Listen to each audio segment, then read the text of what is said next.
ನಾವು ಜೂನ್ 21ಕ್ಕೆ ಯೋಗ ದಿನಾಚರಣೆಯನ್ನು ಮಾಡಬೇಕಾಗಿತ್ತು.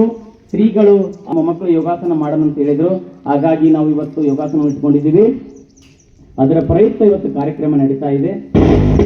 ನಮ್ಮೆಲ್ಲರಿಗೂ ಕೂಡ ಈಗ ಯೋಗ ಅಂದ್ರೆ ಏನಾದ್ರು ಆಲ್ರೆಡಿ ಗೊತ್ತಿದೆ, ಬಹಳಷ್ಟು ನಾವು ತಿಳ್ಕೊಂಡಿದ್ದೀವಿ. ಯೋಗದ ಶ್ಲೋಕವನ್ನು ಹೇಳಿಕ್ ಬಯಸ್ತೀನಿ ನಾನು.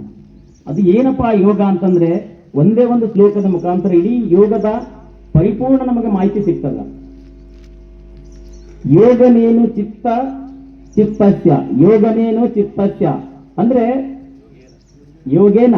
ನೋಡ್ರಿ, ನಾವು ಯೋಗ ಯಾಕೆ ಮಾಡ್ತೀವಪ್ಪ ಅಂತಂದ್ರ, ನಾವು ಇವತ್ತು ಈ ಪ್ರಪಂಚದೊಳಗ ನಮ್ಗೆ ಇವತ್ತು ಏನಾಗಿದೆ ಅಂದ್ರ, ತಂತ್ರಜ್ಞಾನದ ಯುಗದಲ್ಲಿ ನಾವು ಇವತ್ತು ಮಾನಸಿಕ ಸೀಮಿತವನ್ನು ಕಳ್ಕೊಂಡ್ಬಿಟ್ಟಿದ್ದೀವಿ.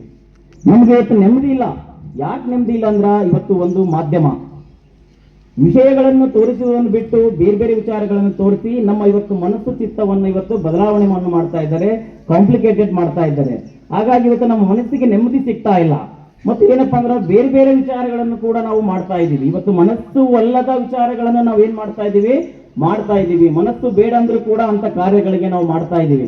ಅದರ ಸಲುವಾಗಿ ನಾವು ಇವತ್ತು ಯೋಗವನ್ನು ಮಾಡಬೇಕಾಗಿದೆ. ಇವತ್ತು ಮಾನ್ಯ ನರೇಂದ್ರ ಮೋದಿಯವರು 2014ರಲ್ಲಿ ವಿಶ್ವಸಂಸ್ಥೆಯಲ್ಲಿ ಭಾರತದ ಪ್ರತಿನಿಧಿಯಾದ ಅಶೋಕ್ ಕುಮಾರ್ ಅವರನ್ನು ಕಳಿಸಿ ಇಡೀ ವಿಶ್ವಕ್ಕೆ ಯೋಗವನ್ನು ಸಾರಬೇಕಾಗಿದೆ. ಇವತ್ತು ಮನಸ್ಸಿಗೆ, ಮಾನವ ಜನ್ಮಕ್ಕೆ ನೆಮ್ಮದಿ ಬೇಕಾಗಿದೆ. ಎಲ್ಲ ಇದೆ, ಇವತ್ತು ಹಣ ಇದೆ, ಅಂತಸ್ತಿದೆ, ಎಲ್ಲದಿದ್ರು ಕೂಡ ಇವತ್ತು ಮಾನವನಿಗೆ ಏನ್ ಸಿಗ್ತಾ ಇಲ್ಲ ಅಂದ್ರೆ ನೆಮ್ಮದಿ ಸಿಗ್ತಾ ಇಲ್ಲ. ನೆಮ್ಮದಿ ಇವತ್ತು ಕಳ್ಕೊಳ್ತಾ ಇದ್ದೀವಿ ನಾವು.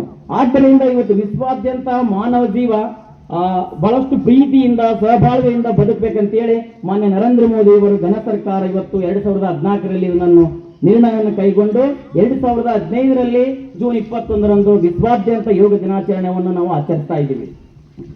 ಇದರ ಉದ್ದೇಶ ಏನಪ್ಪಾ, ನಾವು ನೆಮ್ಮದಿಯಿಂದ ಜೀವನವನ್ನು ಮಾಡಬೇಕು, ಬದುಕನ್ನು ಕಟ್ಕೊಳ್ಬೇಕು.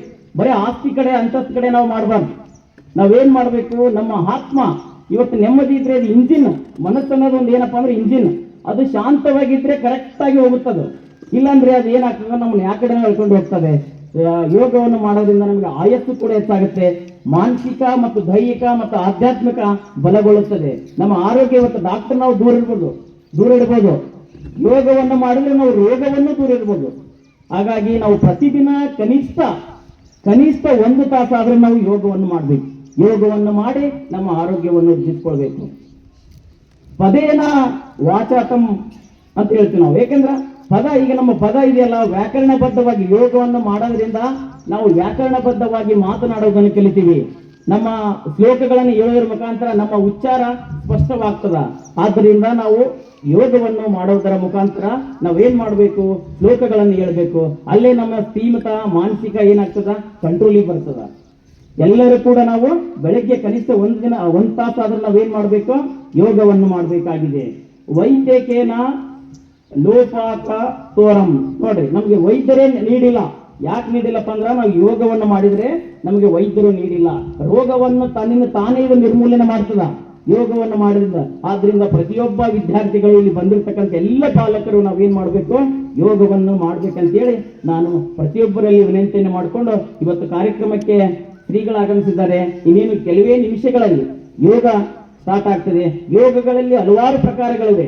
ಜ್ಞಾನ ಯೋಗ, ಭಕ್ತಿ ಯೋಗ, ಕರ್ಮಯೋಗ, ರಾಜಯೋಗ, ಶಿವಯೋಗ ಅಂತೇಳಿ ಬಹಳಷ್ಟು ಯೋಗಗಳದಾವೆ. ಅವೆಲ್ಲವನ್ನು ಕೂಡ ಶ್ರೀಗಳು ಬಹಳ ಅಚ್ಚುಕಟ್ಟಾಗಿ ಮಾಡ್ತಾರ. ನಾವೆಲ್ಲರೂ ಕೂಡ ಅವುಗಳನ್ನು ಮಾಡಿ ಪುಣ್ಯರಾಗೋಣ ಅಂತೇಳಿ ನನ್ನ ಅಧ್ಯಕ್ಷೀಯ ಭಾಷಣವನ್ನು ನಾನು ಮುಗಿಸ್ತಾ ಇದ್ದೀನಿ. ಜೈ ಹಿಂದ್, ಜೈ ಭಾರತ್.